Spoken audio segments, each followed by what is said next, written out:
Assalamualaikum warahmatullahi wabarakatuh. Halo anak-anak kelas 8 semuanya, dimanapun kalian berada. Pada hari ini kita akan belajar melanjutkan materi IPA, yaitu berupa mekanisme peredaran darah pada manusia. Bersama saya, Pranitya Swarnani. Nah, langsung saja mengenai mekanisme peredaran darah pada manusia. Secara umum, jenis peredaran darah itu dibedakan menjadi dua berdasarkan jalur lewatnya darah, yaitu pertama ada peredaran darah terbuka, yaitu darah beredar tanpa melewati pembuluh darah atau langsung melalui ruang antar sel, atau yang kedua melalui peredaran darah tertutup, yaitu darah beredar melalui pembuluh darah.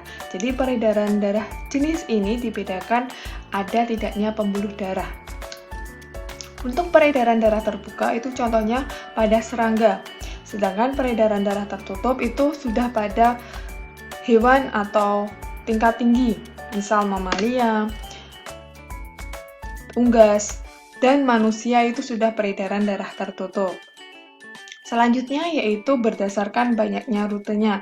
Ada peredaran darah tunggal, yaitu darah dalam sekali sistem hanya melalui jantung sebanyak satu kali atau satu rute saja. Sedangkan peredaran darah ganda, yaitu dalam sekali sistem darah melalui jantung sebanyak 2 kali dengan 2 jalur yang berbeda atau ada 2 rute. Peredaran darah manusia itu berupa peredaran darah ganda karena akan melalui jantung sebanyak 2 kali dengan 2 rute yang berbeda. Jadi peredaran darah pada manusia itu yaitu peredaran darah ganda dan tertutup. Jenisnya yaitu peredaran darahnya ganda dan tertutup. Nah, di sini kita akan bahas mengenai sistem peredaran darah ganda. Itu ada dua, yaitu peredaran darah besar dan peredaran darah kecil. Coba perhatikan gambar di samping ini. Ini adalah sistem peredaran darah ganda pada manusia. Pada bagian ini adalah bagian jantung. Jantung sendiri kemarin kita belajar dibagi menjadi 4 ruang, yaitu bawah itu merupakan bilik, sedangkan atas itu merupakan serambi. Bagian sini itu berupa bagian kiri jantung, sedangkan yang sebelah sini yang biru ini itu adalah bagian kanan jantung. Bagian kiri jantung itu adalah bagian yang mengandung banyak oksigen, sedangkan bagian kiri jantung itu yang mengandung banyak karbon dioksida. Ini bisa kita lihat bahwa ada perbedaan warna. Nah, warna merah itu artinya dia mengandung banyak oksigen, sedangkan warna biru itu mengandung banyak CO2 atau karbon dioksida. Kita lihat untuk peredaran darah besar itu adalah peredaran darah yang ke tubuh manusia, ke seluruh bagian tubuh manusia. Sedangkan peredaran darah kecil itu adalah peredaran darah yang rutenya itu melewati paru-paru atau menuju paru-paru. Jadi bisa dibedakan kalau darah besar itu ke seluruh tubuh kita, sedangkan kalau peredaran darah kecil itu ke paru-paru arahnya. Nah, setelah kalian tahu bahwa bagian kiri itu untuk darah bersih, sedangkan kanan untuk darah kotor, bawah itu bilik fungsinya untuk memompa darah, atas itu fungsinya serambi untuk menerima darah, maka kita bisa tahu bagaimana mekanisme peredaran darah ganda itu. Nah, jadi peredaran darah itu silang nggih. Apabila nanti lewatnya bilik kiri ke seluruh tubuh berarti kembalinya ke serambi kanan. Apabila ke bilik kanan ke paru-paru nanti kembalinya ke serambi kiri. Seperti itu nggih. Jadi dari bilik kiri nanti masuknya ke serambi kanan, dari bilik kanan masuknya ke serambi kiri. Jadi silang. Nah, coba kita lihat ini adalah peredaran darah besar. Peredaran darah besar itu dimulai dari bilik kiri. Nah, bilik kiri darah akan dipompa, darah akan kayak CO2 itu akan dipompa melalui aorta. Ini aorta atau pembuluh arteri yang besar, dipompa ke kapiler seluruh tubuh. Ini adalah kapiler pada organ seluruh tubuh, terjadi pertukaran. Di sini oksigen ditukar menjadi karbon dioksida.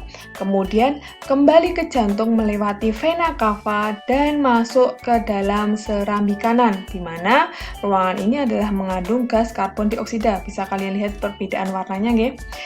Jadi dari bilik kiri, darah dipompa, dari bilik kiri yang kayak oksigen warnanya merah, dipompa lewat aorta, ini aorta, ke kapiler seluruh tubuh terjadi pertukaran oksigen dengan karbon dioksida, kemudian darah dibawa kembali ke jantung melewati vena cava masuk ke serambi kanan. Ini adalah peredaran darah besar. Nah, selanjutnya setelah peredaran darah besar, selanjutnya ada peredaran darah kecil. Nah, kita mulai dari sini. Dari bilik kanan, darah yang kaya akan karbon dioksida itu dipompa melewati arteri pulmonalis. Yang dimaksud pulmo itu adalah paru-paru. Jadi arteri yang membawa darah ke paru-paru. Arteri pulmonalis dan di paru-paru menuju ke kapiler paru-paru terjadi pertukaran. Di sini ada karbon dioksida ditukar menjadi oksigen.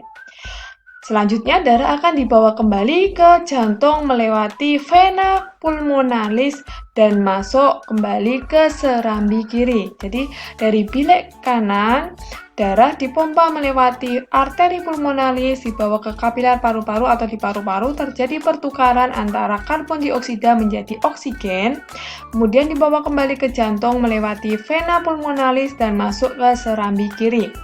Tunggu ya, bilik kanan, arteri pulmonalis, paru-paru, vena pulmonalis, dan serambi kiri. Itu untuk peredaran darah kecil. Nah, ini adalah contoh peredaran darah besar. Jadi dari kita lihat, atas ini adalah tubuh bagian atas, kemudian yang bawah itu tubuh bagian bawah, yang tengah ini adalah paru-paru. Coba kita lihat, nah ini adalah contoh peredaran darah besar. Kalau yang kecil yang tidak bergerak ini. Dari bilik dipompa melewati aorta, kembali lewat vena cava dan ke serambi kanan, gitu ya. Untuk yang kecil ini, jalurnya yang darahnya yang bebas, yang tidak bergerak. Nah, penyakit dan kelainan pada sistem peredaran darah. Yang pertama ada arteriosklerosis, yaitu pengerasan pembuluh nadi karena endapan lemak. Yang kedua adalah arteriosklerosis, yaitu pengerasan pembuluh nadi karena endapan kapur. Kalian harus membedakan mana yang endapan lemak dan mana yang endapan kapur, karena namanya hampir sama. Untuk yang endapan kapur itu ada arterios, sedangkan untuk yang langsung arteros itu berarti yang lemak. Perlu diingat-ingat ya, kalau ada i-nya berarti kapur. Kemudian ada hipotensi dan hipertensi. Hipo itu rendah, hiper itu tinggi. Berarti hipotensi adalah tekanan darah rendah, sedangkan hipertensi adalah tekanan darah tinggi. Selanjutnya ada penyakit jantung koroner atau PJK, yaitu penyempitan arteri koronaria yang mengangkut oksigen ke jantung. Jadi ketika arteri koronaria itu adalah arteri yang dia berfungsi untuk lewat atau jalur untuk suplai oksigen dan makanan ke jantung sendiri. Ketika oksigen berhenti atau tidak bisa menyalur ke jantung, maka jantung akan berhenti berdetak. Itu disebut sebagai jantung koroner atau bisa serangan jantung itu.